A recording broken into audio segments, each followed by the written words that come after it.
Corporate tax rates have been falling around the world since the 1980s, and as countries seek to attract big foreign investors and reduce debts, there's no sign of this trend letting up.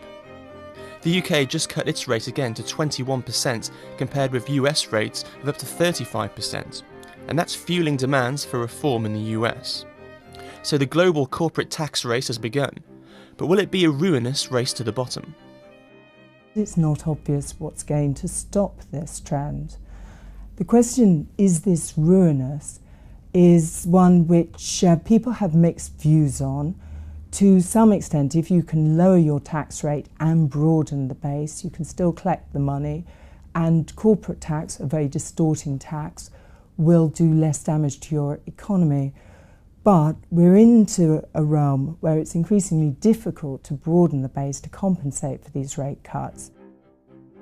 The prevailing wisdom in Washington is that the US can have a higher tax rate than most countries, but the gap's widening.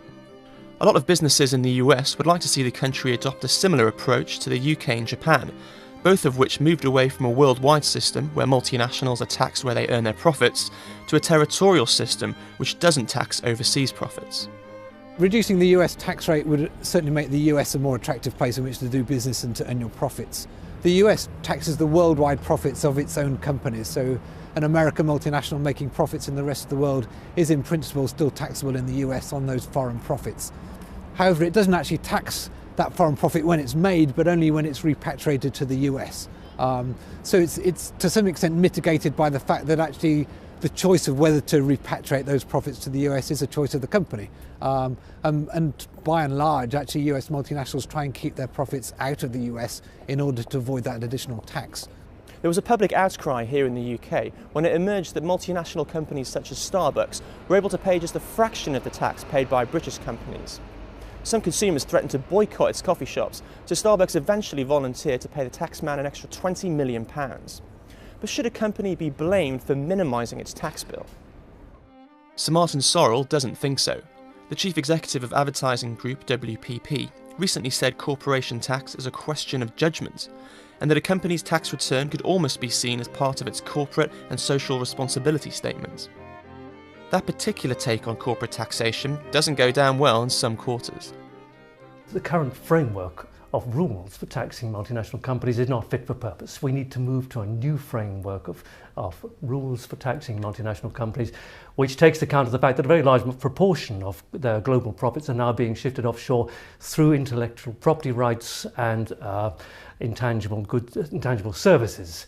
And the current framework of rules simply doesn't tackle those issues. We need to have a complete overhaul of the global rules. One of the reasons why governments are reducing their tax rates is to try and increase investment. But I think there's a more general problem here that if you take a multinational company which is operating in many countries around the world, it's really very hard. And in fact, there's really no conceptual basis at all for saying, exactly the proportion of its profits that are made in a particular country. UK Prime Minister David Cameron has talked of a need for a coordinated global response to this issue while Britain holds the presidency of the G8. But how can countries secure revenues from corporations in a world of mobile capital?